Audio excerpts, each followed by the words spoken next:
What's going on, ladies and gentlemen? Welcome back to another solo leveling Arise video. Alright guys, if you did not join me last night for my live streams, I'm going to be doing a couple live streams a day here and there if I can. One at night, one in the morning, and we did one at night, and we actually tackled free-to-play Simulation 30 and got it done. So I'm going to show you guys what I did. I know a lot of you guys have been asking for guides. I didn't want to put one out for pay to win because I know pay to win is a lot easier to do, but free-to-play, much more difficult, a lot more strategy involved, but the codes are the most important thing. So here's my team. I got an A4 Woo with full greed set. I've got a Hansime A3 with Guardian and Sylph, and I've got myself Mirai A7.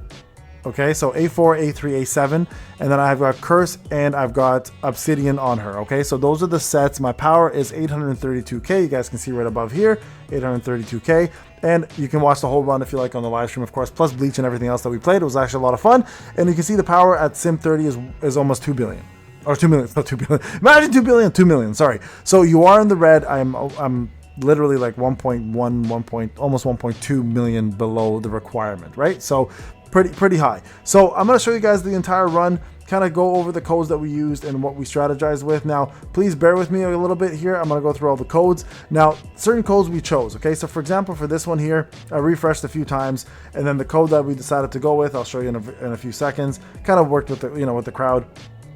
We decided to go with the increase the critical hit base damage of the user skills by 50%. So this boosting one is a massive code. So you absolutely want to choose this whenever you possibly can, okay?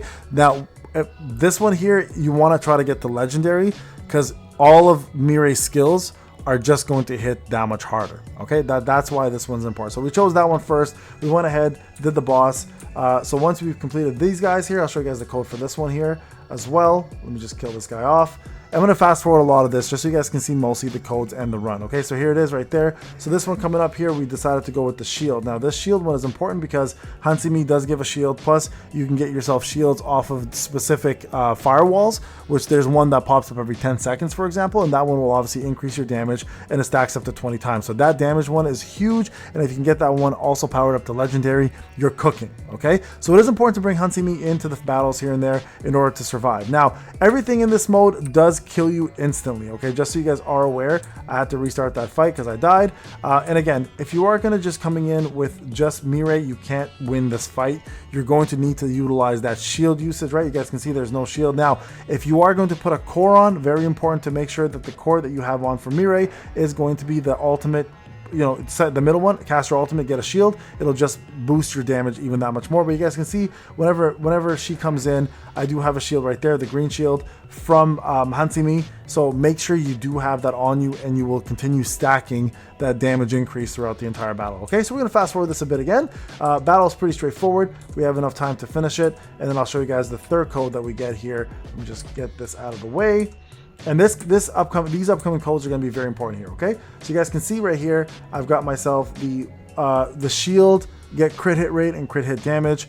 That's the one we end up going with. Again, more shield ones, the better. So pick the shield one. So that's the third one that we chose. And now we're going to go ahead and fast forward again. And ironically enough, it's the same boss. So this time, same fight, right? Again, make sure the shields are applied. You guys can see the green shield is there. All my buffs for my damage increased, my crit rate and my crit damage now are being applied because of that shield. And just make sure, again, you go in and out. Woo's not really useful here except for one thing. He's going to be useful for breaking, right? But between Mirai and Hansime, you do need that back and forth camaraderie. Not to mention, she also recovers your at A3, at A0 she recovers your MP, but at A3, more importantly, she also offers you immortality. So in case you die, and you'll see I use that tactic at the end to finish this, it's a great way to kind of boost a lot of DPS in, and then finally get yourself an option to survive, and then just even more DPS. So here you got a couple different options here. This one right here is the one you want, a shield effect that gives you every 10 seconds to a member. So this way, it'll help you a lot. I decided to check out something else. It was an accident. I don't know if you guys can see my face. I'm laughing at myself because I didn't actually choose it accidentally. But we go one more time here, and I ended up getting something actually much better. So right here, So the upscaling, these upscaling ones are huge, okay? So these ones you definitely want to activate the protocols when you can, but this one essentially is, I know it's a lot of text, but when you dash, it increases their critical hit damage by 10% for 30 seconds. When the user does extreme evasion, it increases their critical hit damage by 10% as well, stacking up to 3 times though. So this is very, very important, and you definitely want to get these dash ones. They're massive, massive power boost, especially if you can get the protocol as well, okay? So we completed that one. Next boss. It's going to be this ogre. This one actually, I guess orc, not ogre. This one actually has a break bar. So this time you want to use Woo here, kind of do your breaks. You don't have to break these guys, by the way. With the amount of power and offerings you get from the shields and stuff, you can probably do this. But if you do break, obviously more damage for you. So I went ahead and broke. And Woo takes forever to break, by the way, when you're in the red. Goto is 1,000 times better. So for anyone's asking, Goto versus Woo, you can get it done with Woo. I didn't pull for Goto on my free to play, but I did want to show you guys that it's possible to do it with him as well. Okay, so right here you guys can see when the skill user uses QT skill, it reduces cooldown. This is a core attack one. Didn't want these, so we went ahead and reset them. And what you chose here is basic skills ignoring the 30% of the target's defense. That's massive. Try to get this one as well. Another one you can get to legendary as well too. Okay, which will really, really help you. All right, so now that we know this is a run against Dong Pu, the boss is the first boss you fight here is going to be him in 30. Again, he has no break bar, so don't worry about that. Try to dodge, obviously, in extreme evasion to get your stacks of your dash protocol up. And then from here, just make sure that that shield is active from Hansimi, plus the 10-second shield will automatically apply. So all of your shield buffs are going to be pretty much active at all times. Your main job here really is to avoid not only him, but his brother. His brother comes in with some pretty big AoE attacks, and you have to make sure you can survive. Now, if for some odd reason Mirai is low in HP, don't be afraid to switch out to Hansimi.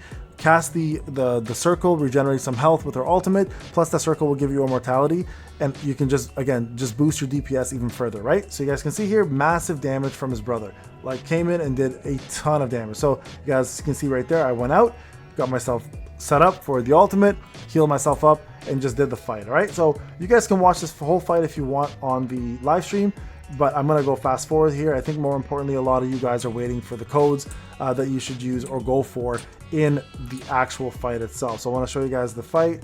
There it is. We're almost done. 15%, 10%. He does a lot of AoE in the ground. Just avoid them. You have plenty of time. 50 seconds with almost 0% health up right there. Okay, so there you guys go. Now this was an important one. When the user uses a QTE skill, it increases their attack, defense, and HP by 30%. For 30 seconds, stacking up to 3 times. You absolutely want that multi-thread core, quad core, single core, dual core, legendary code. It's huge, okay? So pick that one up for sure if you see it. There's another wind one that's really good that it reduces wind damage by like 50 stacks, and it's insane amount of damage, but this one here is amazing. So definitely pick that one up. So it's called multi-thread, okay? Now moving on to the next fight. This fight here is annoying. You don't have to break the boss, by the way. Again, I was just showing some folks how bad of a breaker Wu is in this, but you guys can see here I'm not breaking him this time. Instead, I'm just going in with Mirai and just pretty much dominating the fight. I think I decided to break maybe last second right there. Again, didn't need to, right? So there was a couple things that popped up here. I went ahead and refreshed. I didn't want this core one. Anything core related really from Mirai is useless. That's more of a gun-he stuff. So I was talking about people about this overload instant break. A lot of people said it didn't work for them. I've never seen it work for me. Some people said it did work, and if it does, obviously it makes the fight a lot easier. So we went ahead and we refreshed the code here, and another one popped up that we wanted, and that's this one here, the firewall, right? Firewall is the closer you are with a shield to an enemy, they lower their defense. So now we have basic skills lowering, hitting harder because we're ignoring 30% of defense, and now we have the shield also ignoring defense, which is massive, massive amount of power, right? All right, now going on to the next fight here. We have these batch of enemies, and this is the wolf fight, which a lot of people struggle with actually. So again, this one here we decided to go with. I believe we refreshed the code here, or did we confirm it? Oh no, we confirm it. I think, yeah, we get the crit hit rate. So this is the upscale dashing one, where your crit hit rate and your crit damage goes up when you dash. And if you do extreme evasion, there's a couple stackings of it as well. Again, killing this guy here, I go ahead and get the when the user's basic skill ignores 20% of the target's defense. We get that from. Actually, we didn't even do that. What do we choose here? I think there's one more. No, I don't. Well, there we go. We chose this one. Basic skill boosting. Okay, so boosting again, that raised it up a little bit more. And then this fight here, a lot of people struggle with. I struggle. I think I died 2 or 3 times to it, but we're gonna go ahead and go through it. The main thing with this fight here, honestly, is that the enemy does one-shot you with pretty much any skill on Mirai. So you guys can see here, I did die a few times. I'm just gonna fast forward a lot of this. I think I died maybe 4. This was actually one of the tougher bosses, but once you get his pattern down, it's pretty simple. You just have to make sure you keep your distance. The hardest part of this fight is the part where he does his flame move, where he just kind of spins around and tosses flames. I tried to get away at one point where I thought I was far enough, and it wasn't far enough, and ended up actually one-shotting me. So just keep that distance. It happened actually right there. So here we're gonna just go fast forward. I'm gonna get you guys through this. I apologize. I'm just going through the live stream here because it's a lot easier to do this than recording. But at the end of the fight, again, you guys can watch this whole fight if you want and how I beat it. But the last part of it was fairly straightforward, right? All right, so you guys can see we got a couple of these here, and then we're gonna refresh one more time, and then we get ourselves the basic skills for 30 seconds. Now you don't need that one at all. You don't. I don't know why I chose it. I ignore that. The reason why the more important fights all have break bars, you're gonna take 30 seconds breaking most of the mobs anyways, and you won't be able to even take advantage of those basic skills having that much power, okay? So this is the next fight here. It's a Scorching Guardian. This, I died, I think, once accidentally, like the last second. I think he just one-shot me. Again, everything here will definitely one-shot you guys, so don't worry about it. Again, check out the full stream if you want to see the whole fight, but I'm going through the codes to give you guys what codes I used and why. Okay, so here you guys go. This is the next one here. I refreshed this one as well, and then right here, the basic skill at 400% popped up. I actually don't choose that. I choose Firewall instead, which allows me to increase my damage up to 20 times by 15% getting a shield. It's way more important. Again, I explained why the basic skills at 400% is great, but at 30 seconds with break bars, you're going to spend 30 seconds breaking something anyways, especially with SJW in the mix, right? So we're going to go ahead and fast forward. The next fight here is going to be against Beck. Beck, you don't have to break Beck at all, by the way. You can go ahead and fight him because when you break him, you're wasting time. When he gets to 50 some odd percent, he actually ends up transforming into SM Beck. And right here, you guys can see we're fighting. Funny enough, I actually died with my Mirai here, I believe. I think I had to finish this with Wu. Let me just double check. I think that was the case. If I keep going, my Mirai, yeah, I think my Mirai died here. And my Wu actually ended up, believe it or not, finishing it off. So there you guys go. Now the code I chose here was I believe the increased elemental weakness damage by 50%. No brainer on that one, right? You want that extra elemental damage obviously to kick in. Here you go ahead. Now the next one, because Mirai died, I picked an episode. Okay, and I got very lucky with this episode. 90% chance to get a random one enhanced, and I did actually end up getting one enhanced. Let me show you guys which one it was.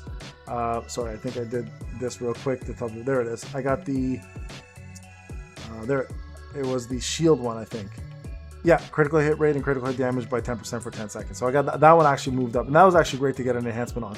So that was it. After this, I simply got her back to life. Mirai, obviously, I had to use some of my points, unfortunately, so I couldn't boost any other codes. So what I did is I just went to management and I bought this Joker card, which actually increases Mirai's damage by 30%. Again, a no-brainer, 30% damage at all times. Pick that one up, and then we did the SJW fight. Now the way I handled SJW, it took a few tries. It did take a few tries, but the fight itself wasn't that difficult. I found 25 to be much harder, and a lot of people complained like, oh, it can take forever to do this. But I did this. I'm gonna show you guys the whole fight with a little simple trick that I explained to you guys earlier with Hansimi, right? With her immortality. If you have an A3 Hansimi, this fight's a lot easier to do. So first thing you want to do here, of course, is break him, right? So we're gonna bring in Wu. I'll show you guys the whole fight. There it is. Okay, so bring in Wu first, right? Make sure you just break. Now he starts off with Wind. Wind's really easy to avoid. This here has a massive AoE, whole full screen, so just make sure you dodge it and continue onslaughting here. The hardest thing to avoid in this fight, I think, for SJW with Wind was actually his Mutilate skill, which he does with a dash and then jumps in the air, kind of disappears, and then he comes back down. I'll show you guys real quick. Like, I don't think he has to, actually right there, he's about to do it, but he doesn't go up because we break him, right? So cast your ult here, and then Hansimi here, just to, again, do a little bit of boosting for Mirai. And then remember, I have QTEs here, so 3 QTEs, you max out your stats by like 90%. It's pretty crazy. So right here, you want to make sure you get your QTEs in.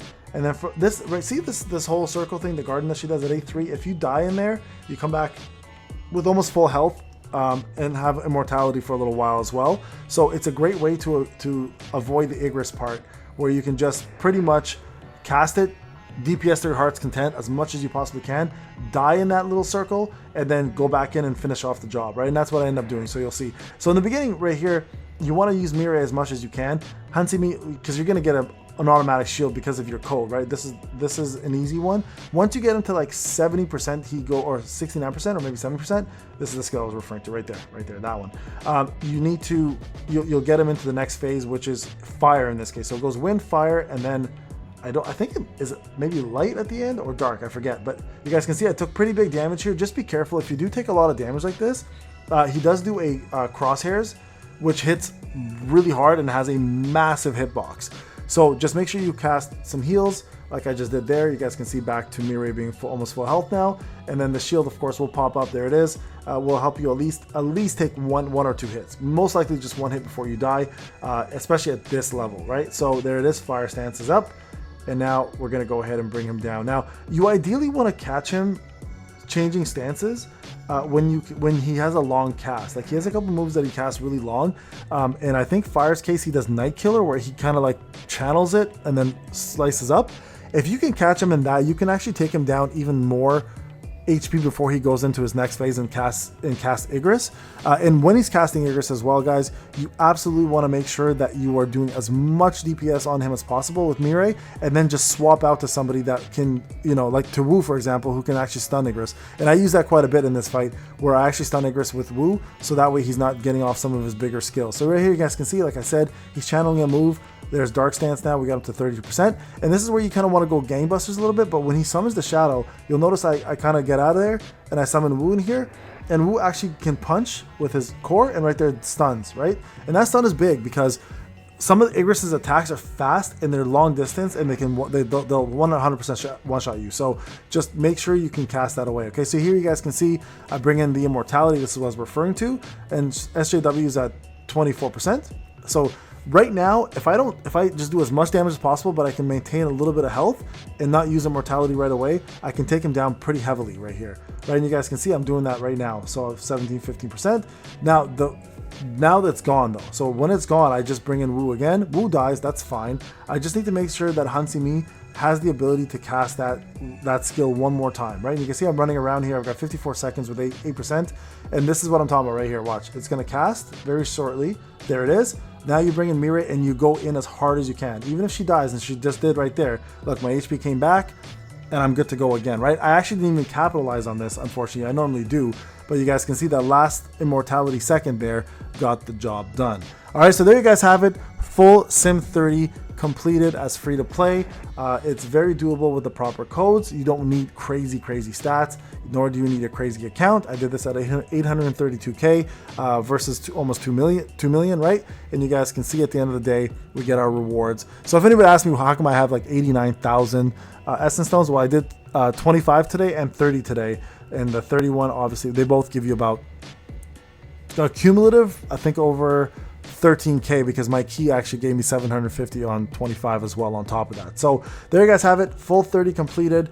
It was nice to finally get this done and get a guide out. So let me know if this helped you guys. Leave a comment, subscribe, do all that fun jazz. I appreciate you guys watching. I'll see you guys in the next one. Take care.